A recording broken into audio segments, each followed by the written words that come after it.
From sauce to dust to nuggets, Diablo dusted crispy chicken nuggets. No, they don't come in mild. That would make like 0 sense with the name. New Diablo dusted crispy chicken nuggets. Only at Taco Bell. At participating U.S. Taco Bell locations for a limited time and while supplies last.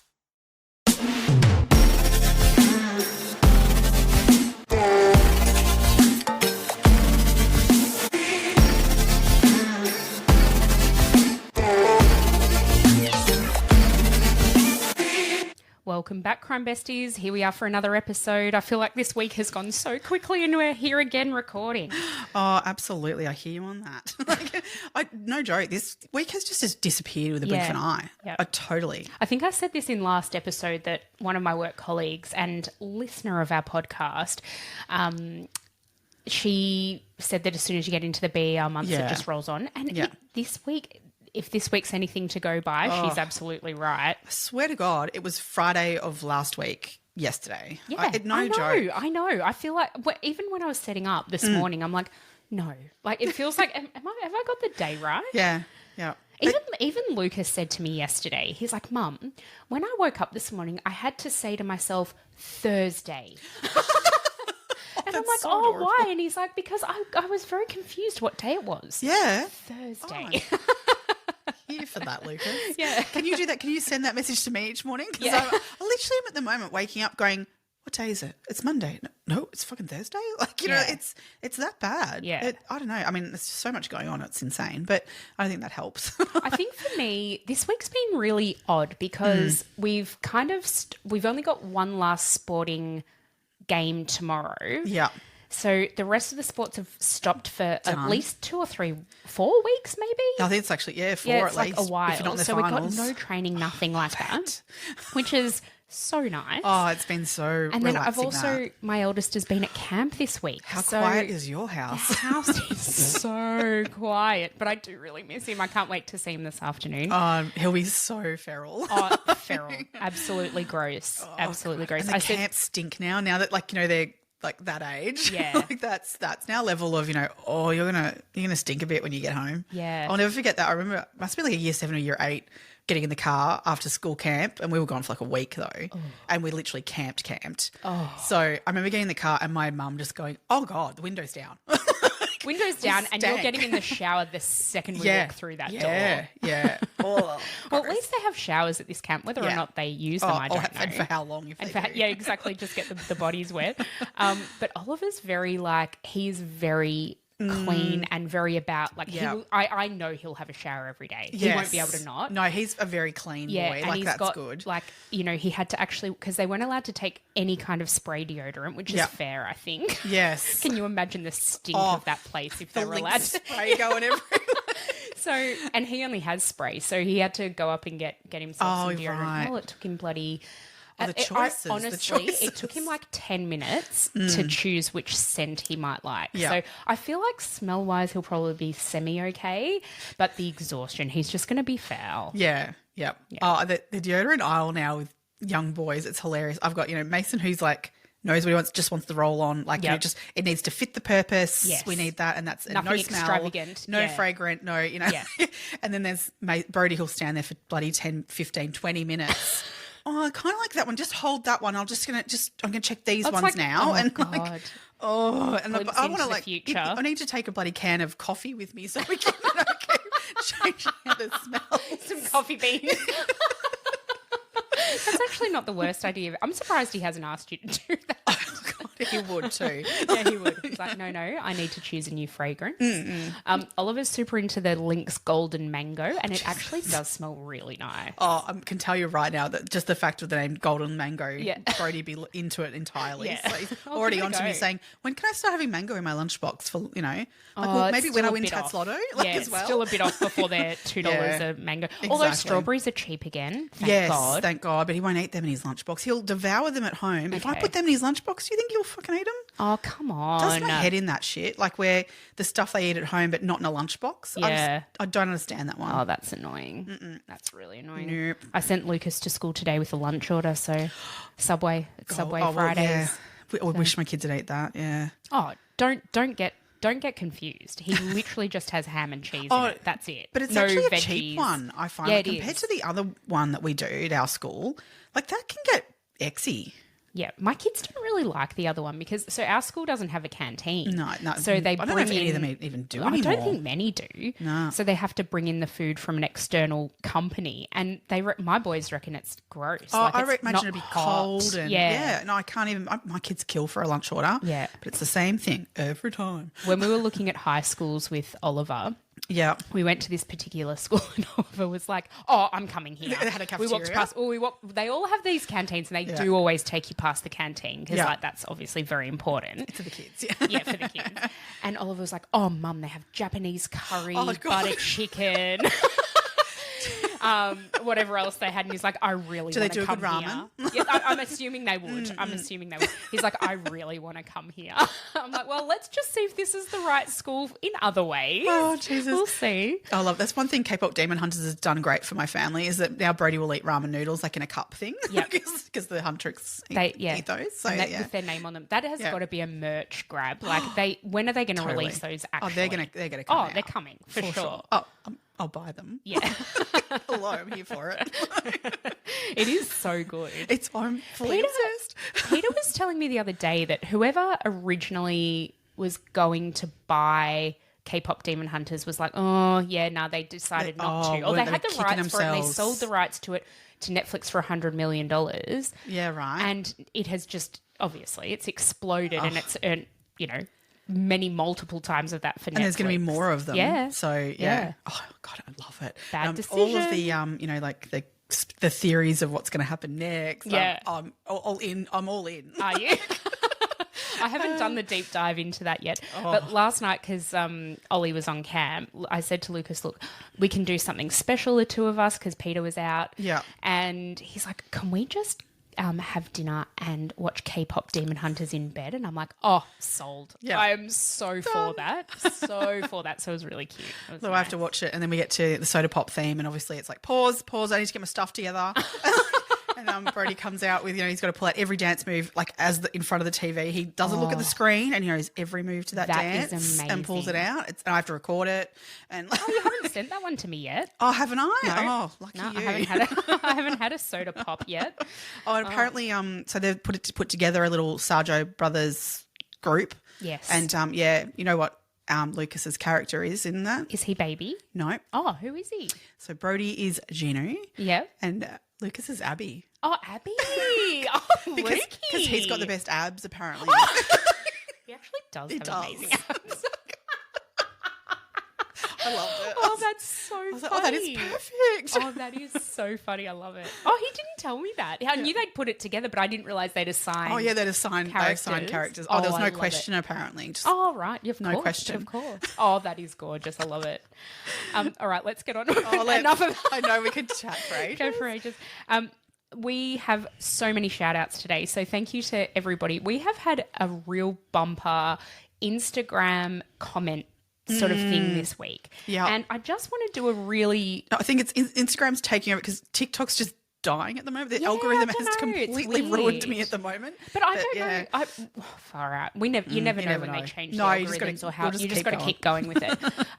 But our Instagram has been doing really, really well. Yeah. And I just want to shout out Ruhl_Lindsay. Yep. Who has been commenting, liking so many of our posts. I feel like maybe she just found us and is going through like past, finding it all. Love it. Shout out to you, Rue Lindsay, if you are listening. I know you at least follow us on Insta. And then we've had 5 new Patreons this week. So thank you very, very much to Angela, Sarah Worthington, Lisa Battistello, Kira Alinta, and Peter. Thank you for joining us over there on Patreon. We have released our first episode over there and we're just actually after today we're going to have a chat about what our next episode will be. So if you guys have any suggestions, anything you want to hear from us, please let us know because that's your space. We will be guided by you guys there. Please let us know. Current reviews are are very positive. We've had some very nice feedback. So great. Thanks, guys. Yes, thank you. We've also had some coffees bought for us this week by Leanne Lydon, and I don't know. Yeah, sorry, Leanne Lydon. Samantha Hart, Lisa Marie. So I don't know if Lisa Marie is also the same Lisa who joined the Patreon. I believe so. Double thanks, Lisa. Yeah. That's really kind. Really kind. Really, really kind. Thank you.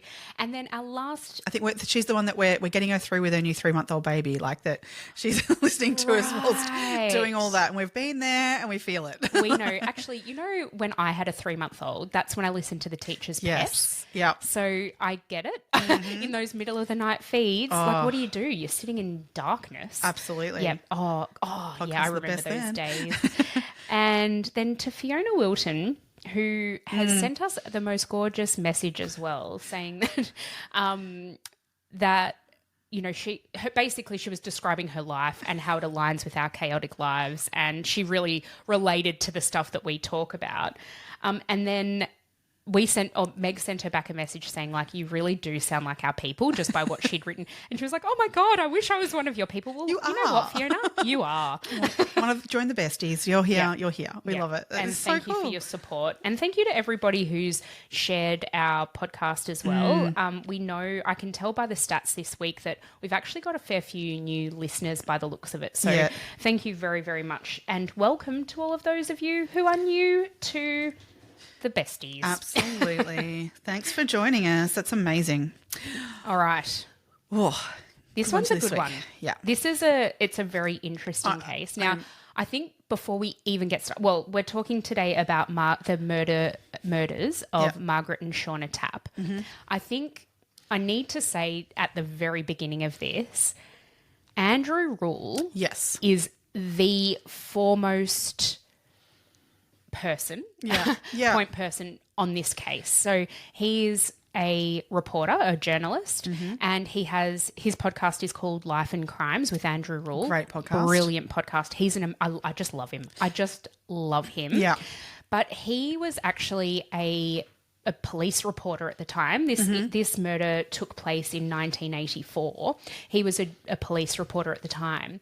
And he said that he did cover the story, but he said there were 5 that he can find in the archives. There were 5 stories. Well, I think even when it first happened, he wasn't at a level of writing these articles, that kind of thing. I think he wrote in later. Well, he wrote at the time, he wrote like a little blurb. He said of the things that were written, it wouldn't have even fit a foolscap page over 5 little articles or little appearances. All that was in the media about it, in newspapers. Yeah, and it wasn't until the 20-year anniversary of the death of these women, or this woman and child and little girl, that he really became interested in it, and that sort of prompted him to do a much longer form case on it, a report on it, and then this was actually the case was the first thing that he recorded for his Life and Crimes podcast. It wasn't the first one that he put out, but it was the first one that he recorded. Yes, and this case really has a real special spot in his heart, I think. So because it's unsolved, we can say that at this point. Absolutely. So I mean, I think it's really intrigued him of like, well, why isn't it solved? What's held it back, and can we find something here? So I mean, all props to him, like to really put some attention on it, because it hasn't had the attention it deserves to try and get a result. And surely someone knows something. Yeah, and I feel like there's not a lot of other media who've even given this the light of day. We can get into that a little bit later why. But it's really his story, I feel. So please jump across onto onto Life and Crimes after you finish listening to this, obviously. And then really give it a listen, because I just love everything he puts out. He's so good. He's a really great source of information, and he's so easy to listen to. And his memory is phenomenal. Yeah. It blows my mind. He blows my mind. I think something I relate to with him and his podcast too is he's a journalist and everything, but he does not. His podcasts don't appear to be scripted. As you say, his memory is amazing. He has absolute genuine knowledge of these crimes and just speaks to them. So his podcast really, I don't know, just really, because that's why we do ours the way we do in terms of like the non-scripted. We really wanted something out there that wasn't as scripted as many others, and that's why we chose to do that. But I relate to him as his non-scripted format too. Like, agreed. It's easier to listen to, I find. Yeah, he's awesome. All right, so let's get into it, I guess. Yeah, let's get in. So Margaret Christine Nelson was born on the 3rd of June in 1949, and she was born to her mum and dad, Mr. and Mrs. Nelson. I actually can't remember their names off the top of my head. I've got them written down somewhere. We'll get to it. But she was born into a really lovely, loving family. She had a sister and a brother, and just grew up in like a very typical 40s, 50s sort of era Australian sort of family. Yeah. They were very close and remained close throughout their lives. Margaret met a man by the name of Don Tapp, later in... Or actually, I think she was pretty young. Quite young when she met him. They fell in love and got married, and they had a son named Justin, who was, I think he was born in 1970. Yep. And then they had a little girl named Shauna Lee Tapp, born on the 6th of March in 1975. And they lived in a very comfortable life together. But as time went on, Margaret and Don did split. It was a very amicable split, I believe. And they still kept in very regular contact. The kids had regular contact with Don. Yeah. And, it was just sort of their new normal now was this sort of split marriage and that sort of arrangement. Mom, can you tell me a story? Sure. Once upon a time, a mom needed a new car. Was she brave? She was tired, mostly. But she went to Carvana.com and found a great car at a great price. No secret treasure map required. Did she have to fight a dragon? Nope. She bought it 100% online. From her bed, actually. Was it scary? Honey, it was as unscary as car buying could be. Did the car have a sunroof? It did, actually. Okay, good story. Car buying you'll want to tell stories about. Buy your car today on Carvana. Delivery fees may apply. But at the time of the murder, so the murders occurred on the 7th of August in 1984. Yep. This time of, thinking back to Australia in 1984. Why are you looking at me like that? It was before I was born. What was it? So, all right. Why are you looking at me like that? I probably can't comment to it, but would you like to? Well, I would if I was old enough to remember. I guess I would have been 3. But I mean, having said that, the area that this occurred in, it was very local to us. I mean, more so probably these days, I guess, than when I was, where we grew up initially. But the area, it's very outer eastern suburbia. It's right at the base of the Dandenongs, Ferntree Gully, and all these sort of scenes that we'll talk about through this. Very picturesque kind of area, I guess, in some ways, at the bottom of the Dandenongs there. Really beautiful. But at the time it was a growth area, very much middle class, lower socioeconomic status, kind of area of young families. It was pushing the outskirts of the city limits as well at that time, I believe. So in terms of development through there, it was, sort of at that outer edge of Melbourne. We're talking about, city limits. The growth of that area too. I mean, Margaret's parents, the original, all of that area was originally orchards. Mm-hmm. So I remember from where I lived as a kid, that was all even further in was orchards. It was a vast area. And her parents actually are original settlers to the area, and they actually owned orchard farms in the area. So they had been there, generationally. So, they still owned a fairly decent property in the area, but everything had been divvied up on those lands and were now becoming housing estates. Yeah. So, I mean, it was a really growth area. I guess, now we're moving further out again, and you think of a similar sort of area these days would be, I guess, more your sort of Pakenham Cranbourne areas sort of thing. It's further out again, but that's what Ferntree Gully and that area would have been at the time. So that's new housing estates and things popping up, and really families making a go of it. And that's what I was going to say. I think it attracted a lot of young families, people who were just starting to establish themselves. Obviously it was a bit cheaper to be that bit further out and into these new areas. So, but then having said that, I feel like the Dandenongs was always quite well established. Yes. And so there was still a lot going on out there in that respect. Oh, there were train lines, all that sort of stuff by that stage, and that's it. Things like that. It's all all your public transport was all sort of sorted, and was there. Yeah, for sure. Yeah.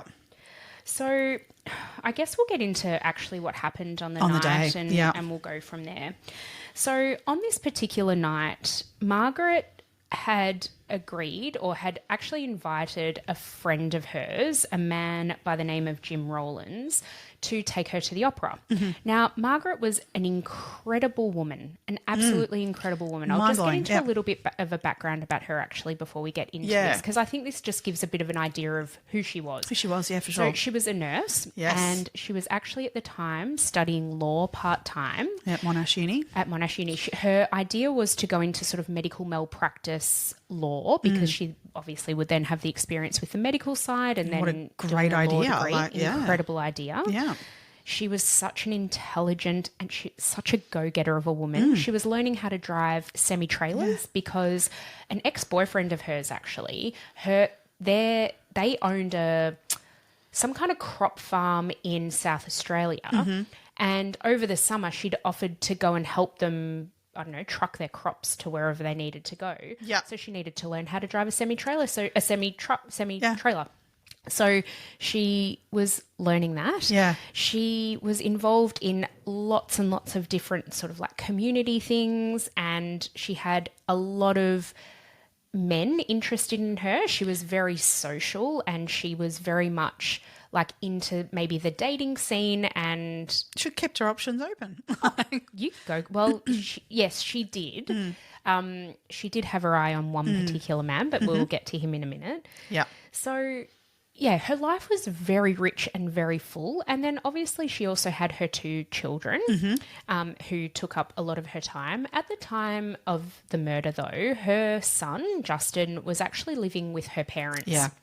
And did you find out why? No, I didn't. No, I couldn't same. find any reason as to why what that decision I just had been wondered made whether for, it was but- like maybe he was closer to their high school or something. I really don't know. Because they didn't live far away from her. It wasn't there was a No. distance thing of like, oh, he wants to particularly be at a particular school or whatever Yeah. far away. Not sure. And yeah, I mean, that's a tragic story in itself then, Yeah, isn't it? it really is. Yeah. So anyway, he wasn't obviously at the home in Kelvin Drive, Ferntree Gully at the time. Yeah. But on this particular day, this man by the name of Jim Rowlands, he was a carpenter, apparently a very, very lovely man. Yeah. Jim and his wife were actually neighbours of Don and Margaret when they were married and lived together. And so that's how knew her. how they met. And Don was keen on Margaret, I think. Oh, you mean at Jim, sorry. Oh, Jim, sorry. Yeah. Sorry, Jim. By this stage, Jim's wife had long passed away from cancer, which is very, very sad. But yeah, so he decided, I mean, they used to see each other socially. I don't think they were in a relationship by any stretch. I think he might have wanted to, Yeah. but I don't think Margaret was really in that frame of mind with him at the time. But she was, I think, that all props to her. Like that, you know, if someone was offering like, you know, opera tickets and things and to take her out, she wasn't going to go, oh no, I'm not interested, I'm not going to go. Yeah. She's like, yeah, sure, let's go. Like Yeah. she just She was that took every kind of opportunity that person. came her way, and why Yeah, not? Like, why yeah, not? yeah. So that night she'd actually arranged for Shauna to go to the next door neighbour's house to be babysat Yeah. while she went out to the opera, because at this stage Shauna was only 9 years of age. Mm-hmm. And so Jim knocks on the door at, I think it was like 6:30 or something. Yeah, in the evening, yeah. In the evening to pick her up. And there's no answer. Now, Margaret's car was in the driveway. He could see the newspaper was on the front doorstep, and he was like, "Oh, this is really weird," because she was expecting him. They they confirmed it the night before. They literally had a phone call to each other only like 24 hours prior to say this was the arrangement. Yeah. So what Jim knew is that the back door the lock was actually broken. So he'd been there enough to know this. Something the kids had done something, bloody kids, man. They'd done something to wreck the lock or whatever, and it hadn't been repaired yet. So he went around to the back of the house and sort of knocked again, and then still no answer, let himself in and was calling out. And he went into Margaret's bedroom and he saw her lying on the bed. And he walked over to her and he knew immediately just by looking at her that she was deceased. He then runs out of the house, goes to the next door neighbours because Margaret had said that they were looking after Shauna that night. And he went in there and he was like, "Is Shauna here? Is Shauna here?" And they're like, "No, she's not here yet." So he's like, "Oh God." And he runs back and he goes into Shauna's room and she's lying deceased in her bed too. So he then runs back. Well, by this stage, the neighbours had kind of followed him in there trying to find out what the hell was going on. They've gone back to the neighbour's house and called 000. The local police attended, and then not very long after that, the homicide squad arrived, and there were 2 detectives that were apparently on their way home who lived out that way, so they weren't actually that far away. So I guess by this stage, they've made a crime scene, and the first thing that is evident to the police is that Margaret and Seana had both been strangled, and that was kind of the most obvious thing that they could see. Yeah. So where are we now? So basically the police then, I mean, it's getting to be a bit later at night. It's really hard to start making inquiries. So they've actually just cordoned off the house. Yeah. And I guess they've actually stationed 2 uniformed police officers at the house. Yeah. That becomes important a little bit later. Yes. So next day comes, obviously they've notified Justin and the family, and the mum and dad and Don. They have alibied Justin and the mum and dad straight away, Margaret's mum and dad straight away, Mr. and Mrs. Nelson. And they know they had no involvement. Yeah. Justin went to the crime scene and saw the bodies. Oh, did as he they were really? Yes. I didn't know that. That's awful. Horrible. I think he insisted on it. Yeah, he wanted to go I can in get and it. see I can get it, but at the same time, how traumatic. Yeah. Poor boy. Absolutely. And they've actually also, I believe that night, they've gotten in contact with Don Tapp, he'd actually remarried by this point, and he was alibied and yeah. excluded I mean, obviously, as well. he's sort of almost at that point with like prime suspect number 1. Yeah. In that, just that's what can happen.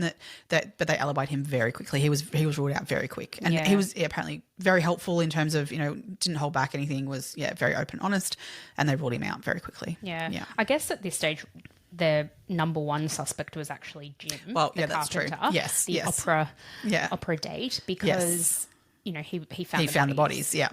But again, I believe they interrogated him that night, and again they questioned him more than once. Yes. But again, they got to a point where they were like, "Oh, we're satisfied beyond." Yeah, beyond they were happy to alibi. They ruled him out very confidently. That's right. I don't actually know exactly how they did it, but they were able to prove that it wasn't him. Yeah.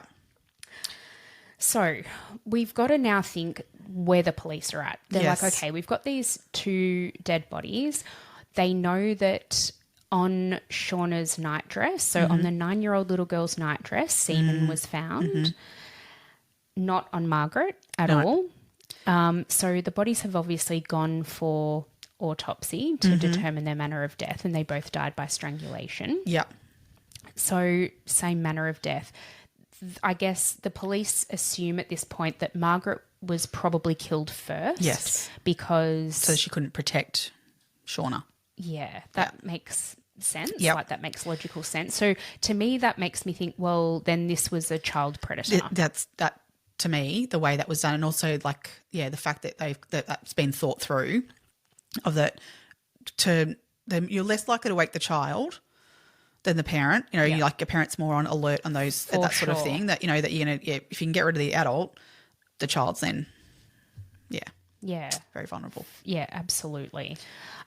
Now, the thing that I really don't like about the rhetoric in this, and this is not from Andrew Ruhl at all, but he does make comment of it as well, because I feel like it's out there, so it needs to be mentioned. But because Margaret went on dates with men and enjoyed herself socially with men. And not necessarily single men. No. But I feel as though she's almost blamed by some people as if she's brought this on herself or something. There's a real line where it's sort of, I've heard it numerous places, that the reason this hasn't been solved is because there were too many suspects. I mean, Which annoys me, because you compare it to a case, say, off the top of my head, like Claremont murders. Yeah. So what, you're willing to DNA test every cabbie in the entirety of Perth, to find the killer, but in this scenario, you weren't willing to just weed through the suspects. I don't see the difference. It's bizarre. How many suspects there are there's just okay, well then you've got your work to do and get your work done. Like it's not about oh well that's just too many, we can't deal with that. Like because she was social and she had plenty of people that were in her life. What's the difference?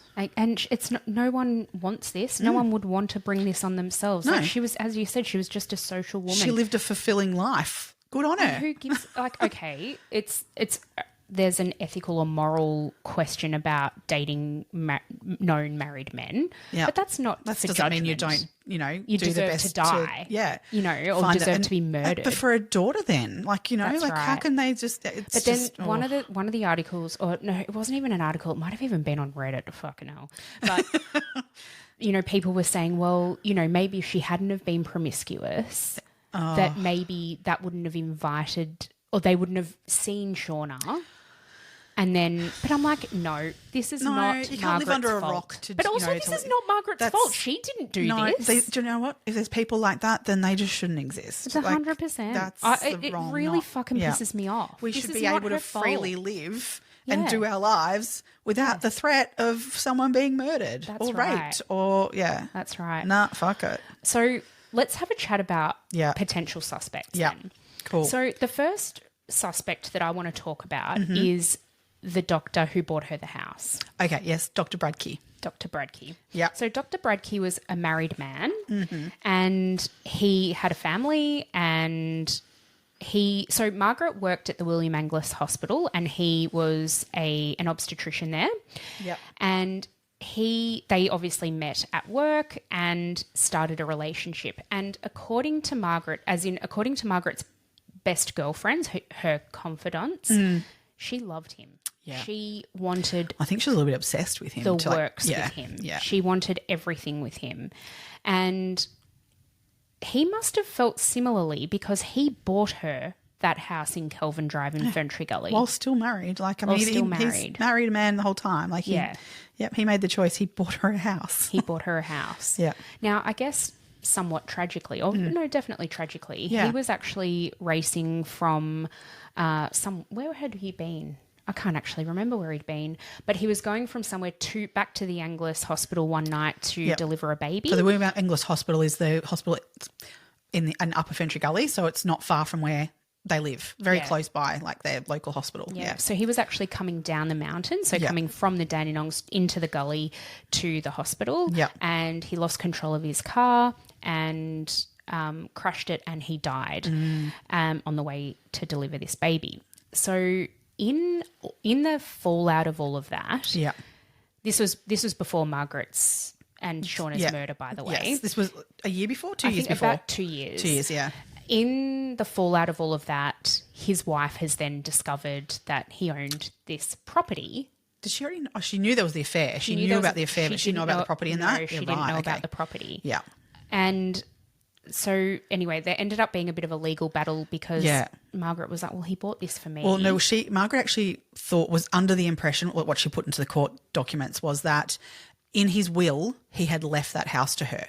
However, in the wills that were being presented, that was not included in it. Well, had he left her half the house or something? No. So according to her, she was being left that house. Right. But the wife, what Margaret accused was that his wife destroyed that document and that will.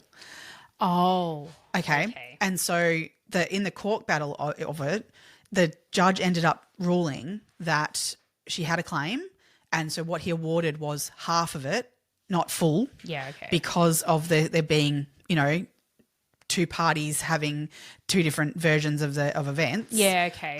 He awarded her half of the house. Right. And then Margaret bought out the other half. Yeah, okay. Yeah. Yeah. So she paid out his widow for the other half of the house. Yeah. Okay. So, that's how that went. Right, okay.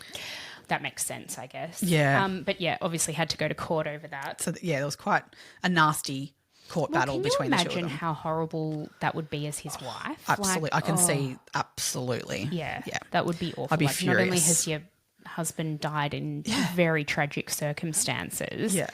But then to go and potentially jeopardise her financial future by doing that too. I can understand why she battled that out. Totally. Yeah, 100%. Yeah. 100%. You tell yourself, no one wants your college-era band tees. But on Depop, people are searching for exactly what you've got. You once paid a small fortune for them at merch stands. Now, a teenager who calls them vintage will offer that same small fortune back. Sell them easily on Depop. Just snap a few photos and we'll take care of the rest. Who knew your questionable music taste would be a money-making machine? Your style can make you cash. Start selling on Depop, where taste recognizes taste. Zootopia 2 has come home to Disney Plus. Let's go! Get ready for a new case. We're gonna crack this case and prove we're victorious partners of all time! New friends. You are... Gary the Snake. And your last name? The Snake. Dream team. And new habitats. Zootopia has a secret reptile population. You can watch the record-breaking phenomenon at home. You're clearly working at. Zootopia 2, now available on Disney Plus, rated PG. So one of the suspects in this case then is the wife. Yeah, Kay Bradkey. Yeah. And what was, I guess, the suspicion was, or I guess somebody's theory was, that she'd hired a hitman to murder Margaret. Now, look, to me that seems really far-fetched. And the matter was resolved in that Margaret had already bought her out by this point. It had been settled. It had been a couple of years and things were kind of like very, very settled. Well, that and it was a pretty bizarre situation. Have you heard this story around how obsessed I think Margaret was with him? Go on. So there was a point where they were obviously together and she absolutely got really fixated on that. She was like, no, you need to leave your wife, right? Margaret rocked up to their house yelling, saying, you need to come and live with me, and leave your wife. She threw a rock through the window and then stripped naked on the lawn to get his attention to come and live with her and leave his family. He then, Dr. Bradkey obviously then had to lock his child and wife in a back room and said to them, you stay there, I'll go sort her out and take her home. And he had to go and drove her home and drop her off. And I mean, how about being their neighbour? It's interesting. Apparently she laid down in the bushes or something so he couldn't get her. Yeah. But also, did you see it in that same report? I think we've probably both heard the same thing. She also keyed his car. He had this brand new red sports car, a Datsun or something. And she got really angry with him one day, so she keyed all the way down the side of it. I mean, I don't like that. No, that's destructive for no reason. There's a consistent amount of kind of similar behaviour in her, and people have commented that she could treat men pretty shit when she wanted to as well. And she was pretty sparky. Yeah. Yeah. Fiery redhead was sort of mentioned quite a few times in the stuff I was reading about it. It's I see it. Yeah. I see it. Okay. Next suspect, should we go into, who should we do next? Should we do Ian Cook? Yeah, sure. Okay. Yeah. So, actually, let's do Tony Blackwell first, the brother-in-law. Oh, so yeah. On the day that the bodies were discovered, during the day that day, Margaret's sister's boyfriend went to the house. Now, I could not find anywhere why he went. It's not in the police reports. It's nowhere. No one knows why he was there. But he was there. So he rocks up. He sees that Margaret's car's in the driveway. The newspaper was on the lawn at this point. I think contextually that time though too, I can say, because I grew up, I guess, more in that time. Yeah, you If did. you drove past someone's house that you knew and their car was in the driveway, you'd not go and knock on the door. Yeah. You know what I mean? It was a little bit more that way, I guess. So I can come at it from an angle of these days you wouldn't do that. I don't know. It's just not like that. No, you always text someone so they've got time to at least, I don't know, shovel their shit under the couch or something. Or in a cupboard. Absolutely. Yeah, but no, definitely. If you drove past someone's house and their car was in the driveway, you'd knock on the door. Hey, have a chat, have a coffee. I don't know. Yeah. Maybe it was that. Yeah. I mean, I know he he was eventually eliminated, so it probably was fairly innocent. Yeah. But he's picked up the newspaper and put it on the porch, knocked on the window, and he's like, I knew they were there because the curtains were drawn, but he was like, I just assumed they were sick or sleeping in or whatever, and unwell or something. So he just left. Yeah. Not thinking anything more of it. Mm-hmm. So he was also eliminated, ruled out. Yeah. So that was why when Jim arrived, Jim Rollins, that he's found the newspaper had been obviously was on the doorstep, not on the driveway. Yeah. So that cleared that up for the police of that occurring. So we've got it's all aligning. It is all aligning. We've also got then Ian Cook. Mm-hmm. Now, this guy's interesting. Is he your front runner? I don't want to say front runner, but I want to say potentially involved. Okay. He was my front runner Yep. until I have now developed a very solid theory. So I actually don't think he had anything to do with it, although I don't think he's completely innocent. No, either. that's more probably where my head's at with him. Yeah. So Ian Cook was a very very recently retired police officer. Yes. Now, when I say retired, he was medically discharged from the what they police. call boarded out. Yeah. So this was a term they used to use back in the day. I kind of feel like sometimes we should bring these sorts of things back, but it was a way of getting people out of the force potentially. I mean, potentially people were medically legitimately discharged. I mean, get injured in the line of duty, you know that's completely fair. But this was a term that they could use to basically go, we need to get you out, but obviously if we tell you you're sacked, then that looks bad on you. We can keep this all quiet and board you out. And basically that meant they were still entitled to their police pension. Yeah, and get all the benefits of if you're retiring, that kind of situation, or medically discharged from it.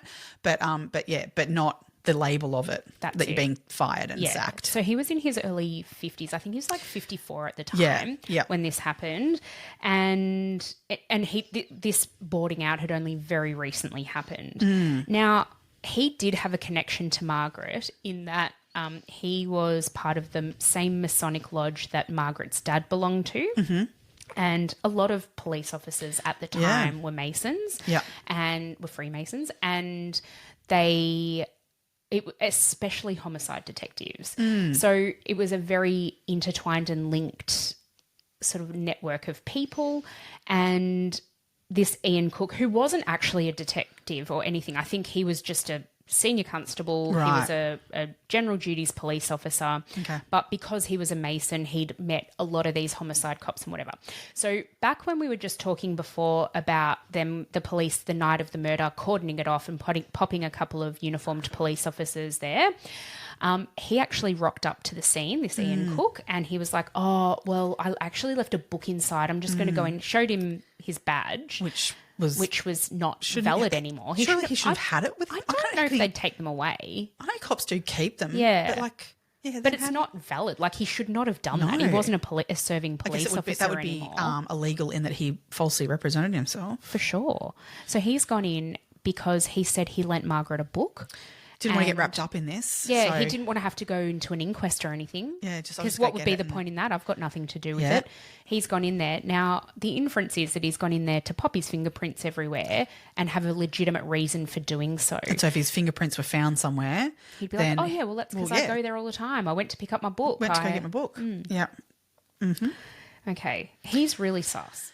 I find that sus, and there's other aspects of him that are very unusual. And I mean, look, we don't know whether he was boarded out correctly and that for a reason, or whether there was a dodgy reason as to why. No, that is not known. But what an odd, I just find that. I mean, that would never happen today. Oh, never. That they would cross that line of a crime scene. Very much. Well, there'd be at least a record of who'd been in and out and all of that. Nothing like that was taken at the time. No. Or, I don't like it. I don't like it. No.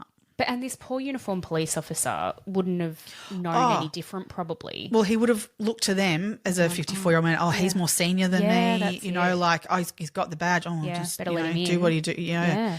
No, oh God, no way. That would never happen to this day. Yeah. Okay. Who have we got next? What about the driving instructor? Oh, yeah. The truck driver? The truck driving instructor? Yeah. So he's an interesting character. Mm-hmm. Do you know his name? I couldn't find his name anywhere. But, no, actually, I don't think his name is known. So most of the people who are naming by name, it's because they're, well, either they've been cleared and the names are out there, or because they're since deceased. Yes. So Ian Cook is deceased. So that's why we can name him, because he still hasn't been eliminated as a suspect. No.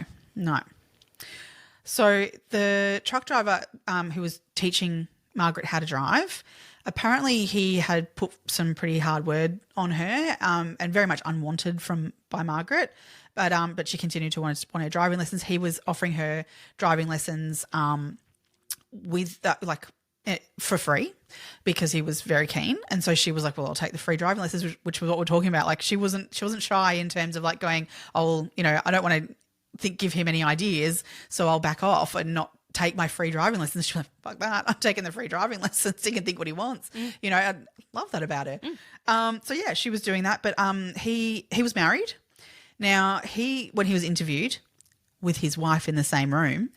Bizarre. And of course he's not going to be honest about his thoughts of her. And, you know, so I query that because he's then been ruled out in terms of this. Oh no, sorry, he hasn't been ruled out because so he in his interview said to the police that he's never been in the house at all. Now, his fingerprints were found inside that house. So that's interesting. Yeah. I think it's probably worth noting at this point as well that back in the day, back in 1984, DNA was not a thing. No. So a lot of the investigations surrounded fingerprints. DNA samples were collected. Yeah, there was some hairs that were found, and obviously the semen found on her nightgown and things like that. It wasn't like, you know, there was a huge amount of other forensic evidence collected. It was mostly just fingerprints. Yeah. And so the fact that he lied about being in her house, but then, as you said, his wife was there. So, yeah, of course, like, I feel like, why of course on earth wouldn't you take him down to the station and have a proper conversation with the bloke? Yeah. I mean, he could have been easily ruled out because he could have said, oh, yeah, no, I used to go and have coffee because I was pretty keen on her and I was trying to, you know, but I mean, never went anywhere. Whatever. Say what he needs to say and be honest. So they can rule him out rather than sitting in front of his wife going, no, I've never been in the house. No. Yeah, like that's a bit that's weird. Stupid on their behalf to me. Yeah. Another suspect was a work colleague of Margaret's brother. Mm-hmm. So they actually worked for the Knox City Council in, what did they do? I think they did like maybe hard rubbish collection or something like maintenance that. Or something like that. It was maintenance because so this bloke who worked with Margaret's brother was a known criminal. Mm-hmm. He'd done bad things in the past and then subsequently was after this was fired from his council job because he would go around and knock fire hydrants over with the truck only to then be called out to repair them after hours. So he'd get like, you know, heaps of cash. After hours, like money. Yeah. Oh, what? So, council being dodgy. Council workers, what? No shade to all the council workers who do the right thing. So, but this guy did have a criminal history. He had helped Margaret's brother move furniture into Margaret's house, so he knew the layout of the house. He knew that she lived there with Shauna. There's one thing that the police did sort of find that was that obviously the front door was locked. Now, so they did think that this person had to be either well known to Margaret or known to the house because whoever entered went through that back door where they knew that lock was broken. Yeah, and there was no sign of struggle inside the house. So they believe Margaret and Shauna were in bed asleep when the attack happened, but no other signs of struggle within the house. So, yeah, I think whoever did this absolutely must have known that the back door was broken because there was no other signs of forced entry or anything like that. So that's why how he became a suspect in that he knew the house and potentially then obviously knew that the back door was broken. Yeah. Interesting to note in terms of her brother Lindsay, he has vocally said that he has not been ruled out. He's never been questioned by police. Like his DNA's never been taken. Never been taken. So he is a bit frustrated by that with the police that he feels if they haven't even taken Margaret's brother or Shauna's uncle's DNA to compare that to the semen that was found today. Yeah. Like I'm talking 2025, you could actually be going through and getting before all these people die. Go and get the samples. Like he just feels like, I mean, he's, you know, innocent and he's like, I'm here to be, you know, DNA tested. And I wouldn't be if I was, you know, guilty, but why wouldn't you do that to rule me out for 100%? Yeah. Because then you're getting that pool of people smaller of who you're looking at. Because at the moment, if they're not looking at me, like he sort of said, if you're not looking at me and getting me eliminated, who else are you not looking at and eliminating? Well, this is the thing. Yeah, potentially there's lots of people that haven't been looked into enough. Like, I think that's 100%. And I think even the lists that we've got haven't been looked into close enough, as we just said, with not interviewing a guy without his wife present. Yeah. There's so many failings in this. Yeah. So the next suspects, I suppose, and again, that none of these men have been eliminated, and there's some really suspect things that have happened since, is Neighbours. Yes. So at the very end of Kelvin Drive, where Kelvin Drive meets Ferntree Gully Road on the corner. Burwood Highway. Oh, Burwood Highway, sorry. Yeah. Just, I think it was 3 or 4 houses away from Margaret and Seana. Yeah. There lived a family who had lots of boys. And when I say boys, they were aged, I think, aged between about 14 and 24. And also living on that property in a caravan was the sister's boyfriend. Now, the youngest of those boys used to mow Margaret's lawn for her and tinker with her car if it needed oil change or something. Yeah. And he was a weird kid, like a very odd child. And so the other brothers, they were all a bit rough, this family, so the rough family on the street.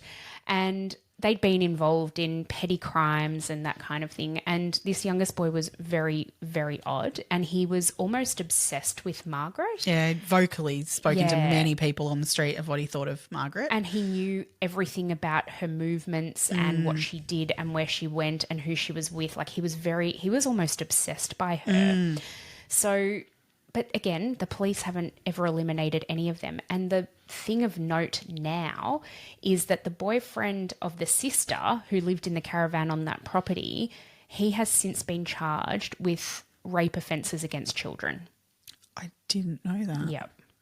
So that was in the subsequent years to Seana and Margaret's murder. But to me, that's like a no-brainer. You fucking go and figure that out. Absolutely. Go and DNA test him. Yes. Like, what is going on? I mean, I'm assuming they'd have his DNA from the other rape charges. Well, now, yeah. So, yeah. Yeah. Well, apparently the sample they got of the semen is not a good enough sample that they can eliminate by putting it into the database. Yeah. But it's apparently good enough that they could, if they got a fresh sample, they could, I don't know, I didn't really understand that they apparently can, because obviously there's been some DNA evidence that's come up in this that they have linked people to. Yeah. That apparently it's good enough to do some sort of testing with for that, but not good enough to go into a database. Right. Well, maybe they don't have enough of the profile or something. That's, not enough of the profile. That's what it was. Yeah, yes. okay. Which I don't fully understand. That's your domain a little bit more. I haven't read about that, so I'm not going to comment on it. But that kind of makes sense. That makes a little bit more sense. Yeah. Okay, cool. Yeah. Yeah, so they haven't eliminated all those sorts of people I think they're definitely worth being looked into. Yeah, for sure. Yes. For sure. I'm tipping the one you're avoiding is the one that you're thinking is your front runner. Do you have any others you want to talk about? Not other than the 2008, but we can get to that. We can get to that. Yeah. So, interesting. This one came about because this was an Andrew Ruhl find. Okay.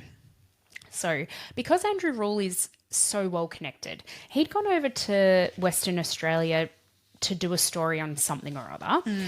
And while he was there, he met a journalist. He was doing a report with a journalist who had previously lived in Melbourne. And he said to Andrew, my brother-in-law is a cop and he's got a theory on what happened with the Tapps. Do you know about this person? And gave him a name. We're going to call him Dr. X. Yep. So, and Andrew was like, oh, no, I actually haven't even heard that name in relation to this story. Now, mind you, at this stage, he'd done this massive story at the 20-year anniversary. Yeah. And he's like, that name it's not in any of the documentation. I have not heard that from any of the witnesses that I've interviewed, blah, blah, blah, blah, blah. Yeah. But when Andrew went back and looked through the archives, now he had to do this manually, I believe, because they weren't digitized. What he found was an entry. It was actually a birth notice of a girl, a baby that was born on the 29th of December in, I think it was 1979. Okay. So years before the murder, about 5 years before the murder. And it was Dr. Bradkey and Dr. X have delivered baby whatever into the world, and it was a birth notice for that baby. Yep. Thank you to all the staff at William Angliss and blah, blah, blah, blah, blah. This was the only piece of evidence that Andrew could find that linked the two doctors. Well, linked to Margaret. And then Margaret. Yeah.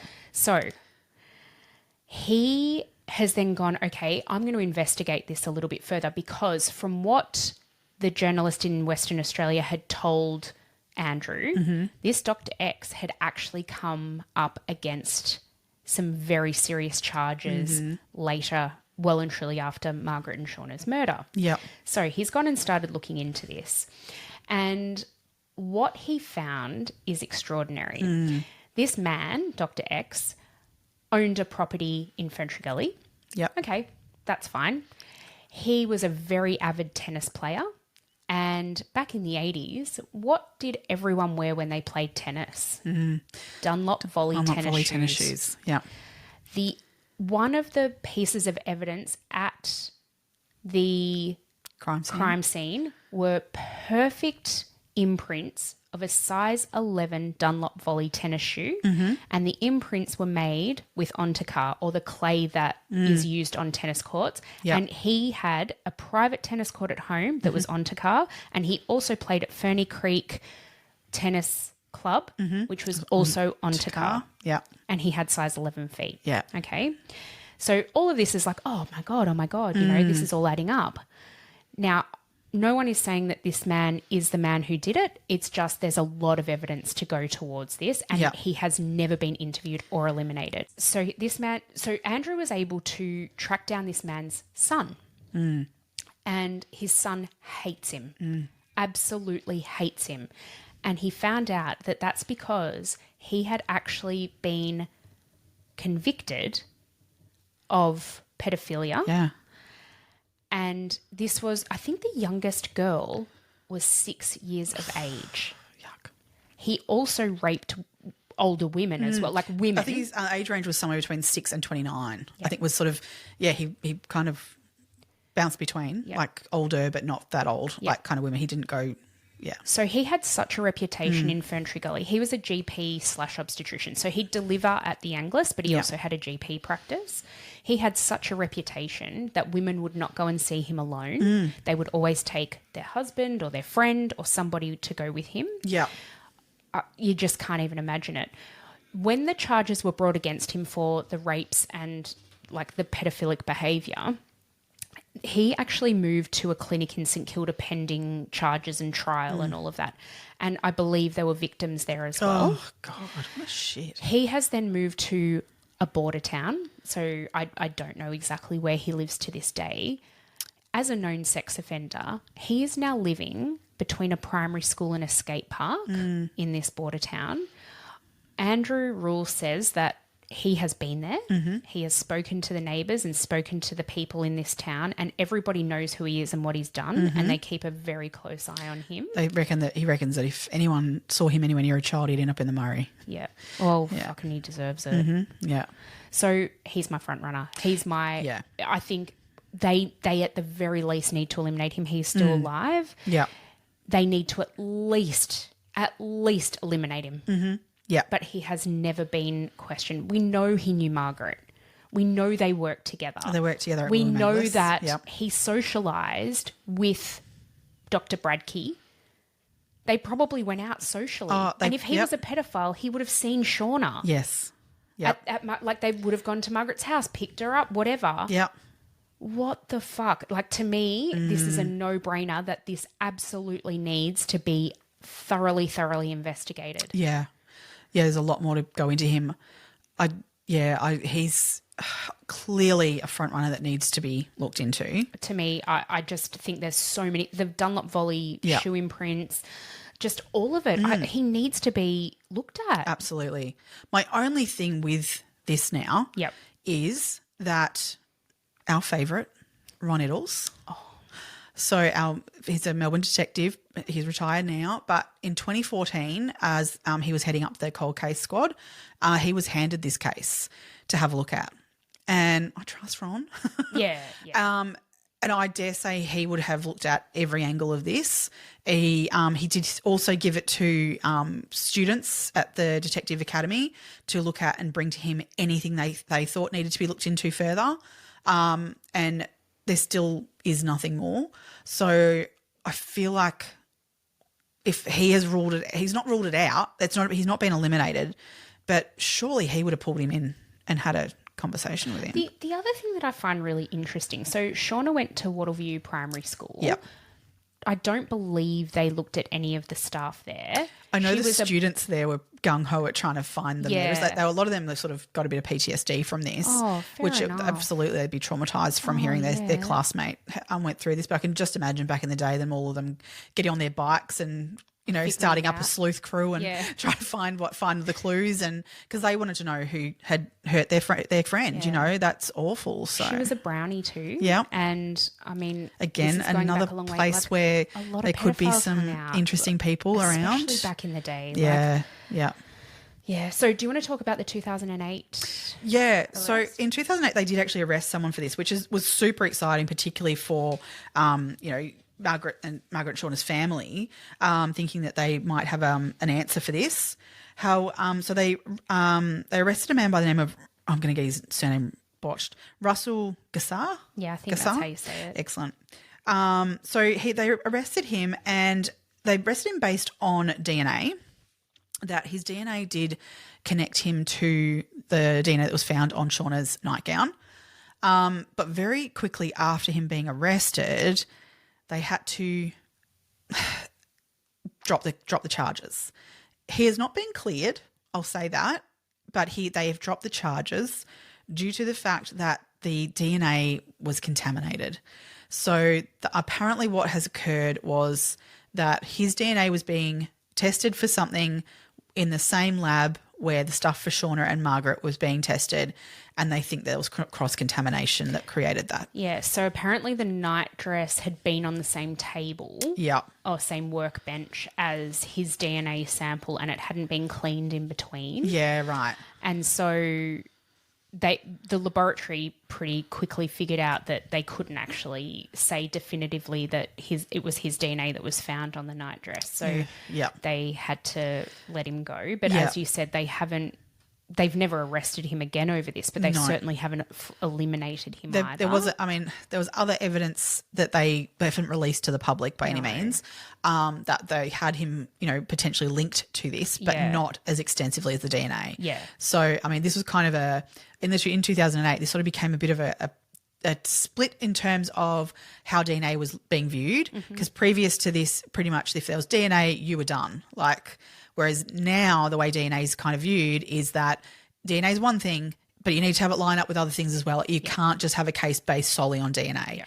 So I think the other bits of evidence they had on him were not enough to stand on their own with dropping the DNA, but potentially with the DNA and these other little bits that they could link him to the scene was obviously more than they were happy to arrest him and charge him. Yeah. But without that DNA then as well, they were like, oh, no, we haven't got enough of a case here. Yeah. But not enough to say we're going to rule him out either. So, yeah, I think that would have been such a roller coaster for the family, for obviously Margaret's parents and siblings who would have thought that they were actually getting an answer here.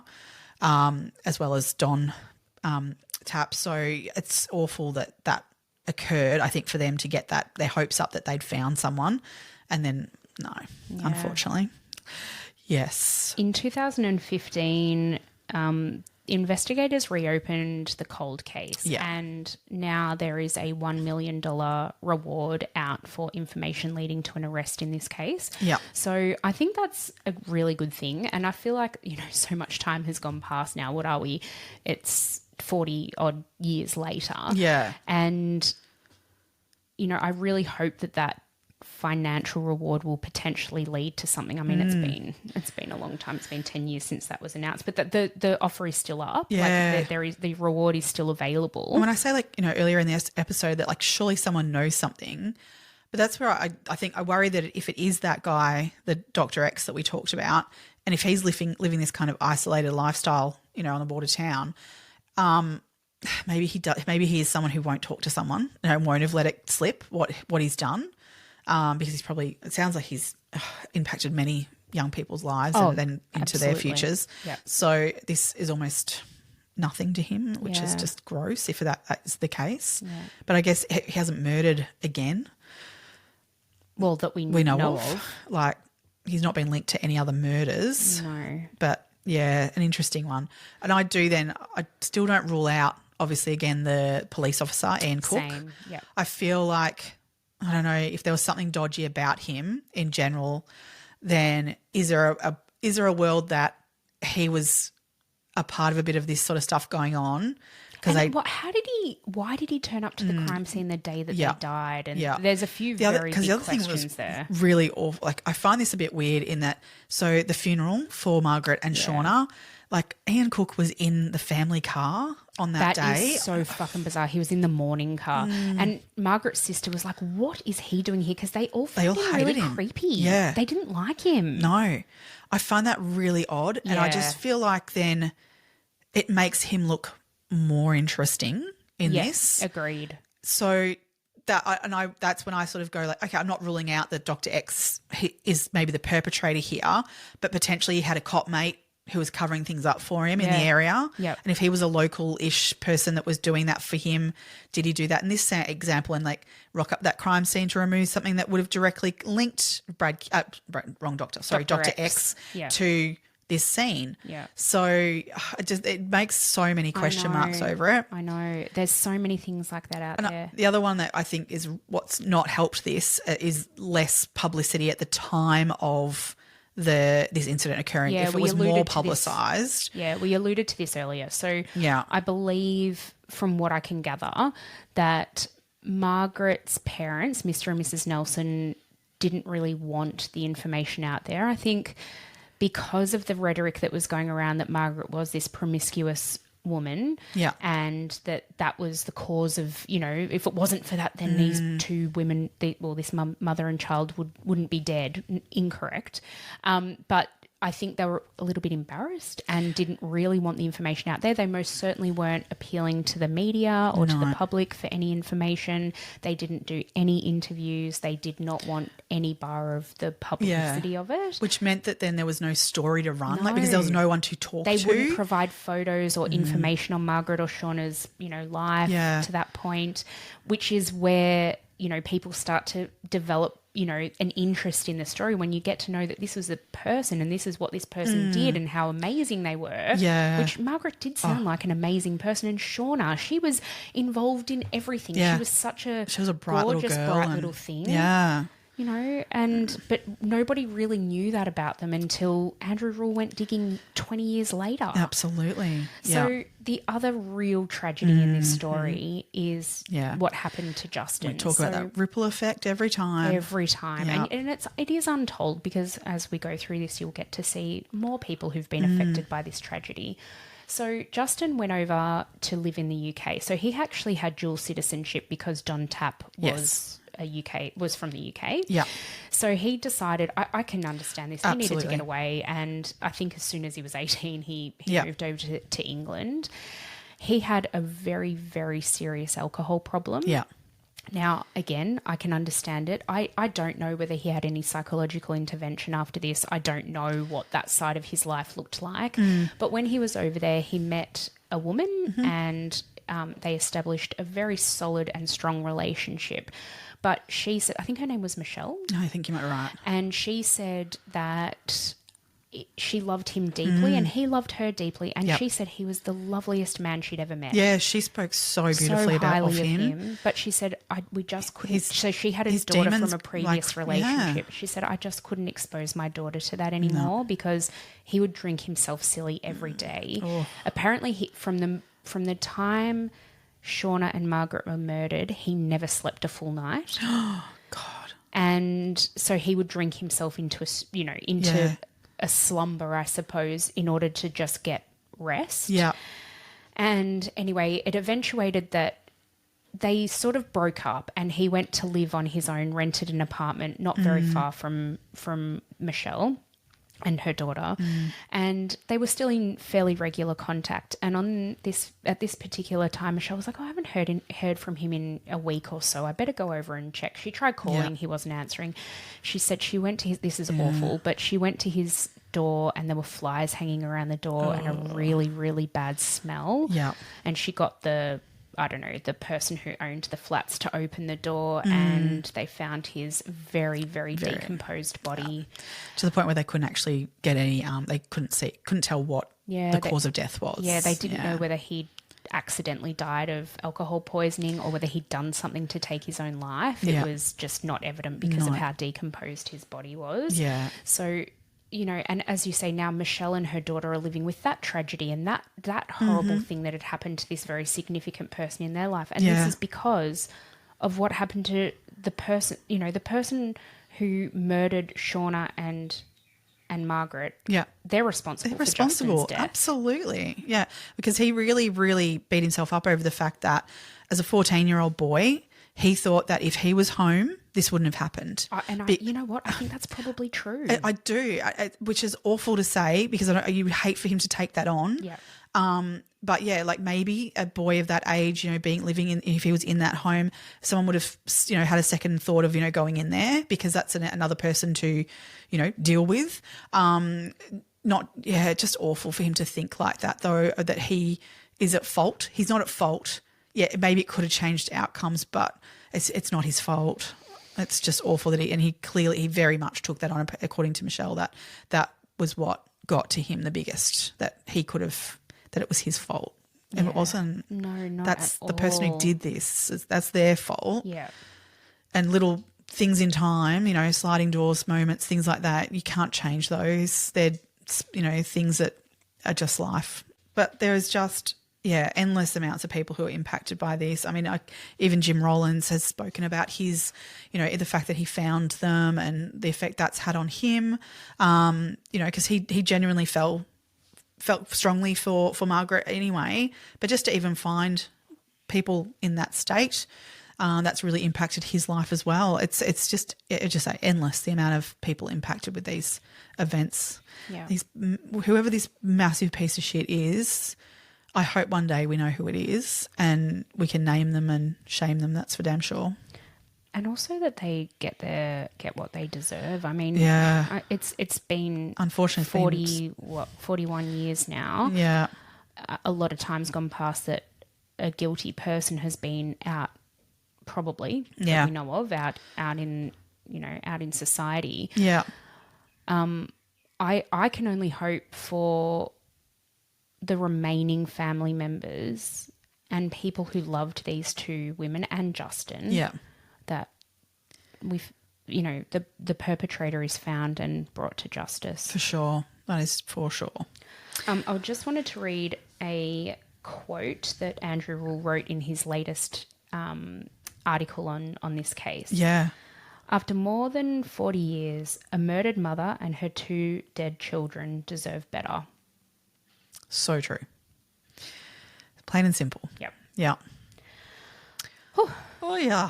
Well, if anyone knows anything, contact Crime Stoppers. Yep. That is for sure. We could solve this one and you get $1 million for it. Yeah, that's right. Yeah. Yeah, as I said, the reward's still out there. So do it. Do it. All right. Oh, wow. What are we going into for next week? Next week, we are going to be looking into the Pettingills. Oh, my God. Oh, if you know, you know. Oh, my God. If you haven't heard of this family, I feel like this is going to be a very research-heavy week. It is actually, definitely. Yeah, because I feel like I know a lot. Yeah. But I reckon I'm only touching the surface. Oh, I reckon, there's a lot there. Oh, yeah. Interesting people. God, yeah. What? Yep. Cool. Join us for that. Please do. Again, if you'd like to support us, you can do so on patreon.com/2crimebesties, over at buymeacoffee.com/2crimebesties.